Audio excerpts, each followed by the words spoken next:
Hey YouTube, my name is Chris Patrick and I'm a competitive shooter. Welcome to episode 1.5 of my competitive shooting videos. My dad was watching the first video with me and he reminded me I didn't talk at all about safety. And if you haven't watched my first video about my equipment, go watch it right now. Seriously, go watch it right now. If you have seen it, perfect. Watch this video before you go on. I'm calling this episode 1.5 because it's gonna be quick. There's not too much to safety, but the fact is that the little bits there, super important. I'm 19 and I handle firearms on a daily basis, multiple firearms. I have about 5 laid out on this table right now. But you have to know about safety. One main thing you guys got to know is the 4 gun laws. You have to know them if you're going to own a firearm. 1, treat the gun always like it's loaded. 2, never point the gun at anything you are not prepared to destroy. 3, if you're ever shooting, know what your target is and know what's behind it. Think about if you're ever shooting in a house, that bullet's going to go through a few walls and you have no clue what's behind there. So always know what's behind your target. And 4, keep your finger off of the trigger until you're ready to fire. We don't like to see your finger on the trigger just when you're checking the gun and everything. Keep that indexed.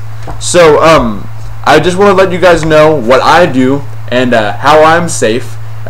So pretty much, here's a loaded firearm. What you need to do is index your finger. No matter what you do, index your finger and point the muzzle in a safe direction every time you pick it up. And right away, go ahead, and I like to do this, rack the slide back and lock it. If there's ever a magazine, pop it out.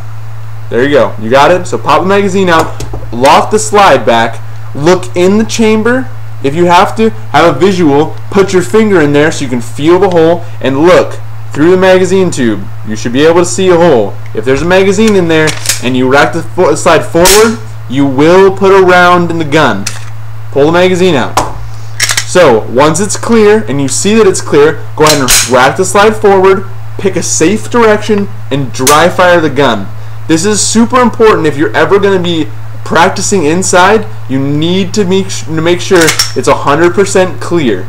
So every single time I pick up a firearm, I don't care if I was the last person to set it down, even if we're at the range, pick it up with the index, check it, and then there you go. So dry fire in a safe direction. No matter what it is, if it's a shotgun, AR, everything. Even more important, if it's a shotgun, you have a magazine tube, you can pull that thing back, and you're like, oh look, it's clear, let go, and it can load one in. So either it's a magazine tube or a magazine, always know that. You gotta know that. One really fun thing I do with my dad is I always take these shotgun dummies or snap caps and I put them in all the weapons. I have some for the AR and they're just like little black rounds. They're not real rounds. I do not load the guns with real rounds. They're fake ones and they're plastic, and I put them in all the guns.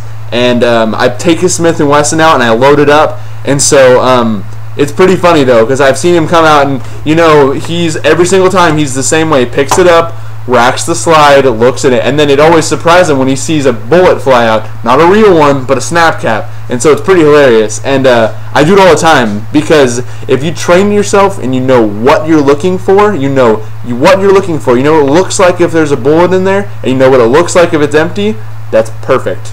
So if you have a son or daughter or anyone else who shoots, put a snap cap in there. Make sure that when you hear them in the other room, they're whoa, when it flies out. But make sure they're doing it safely, because no matter what, you gotta be safe. So before you watch any of my other videos, you gotta watch this one, and luckily you're at the end, so you're done. But make sure you follow these, because no matter what, one slip up could change your entire life.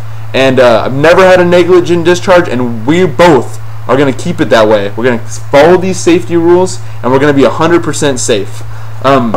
When I go over my dry fire video, I'll let you guys know a couple more things that I do, because at this point you will be racking the slide multiple times with mag changes, and putting other magazines, racking it, firing the gun, and we don't like the stories about you hear about the competition shooter in the in his hotel fires a round off. Like, you don't want to be that guy.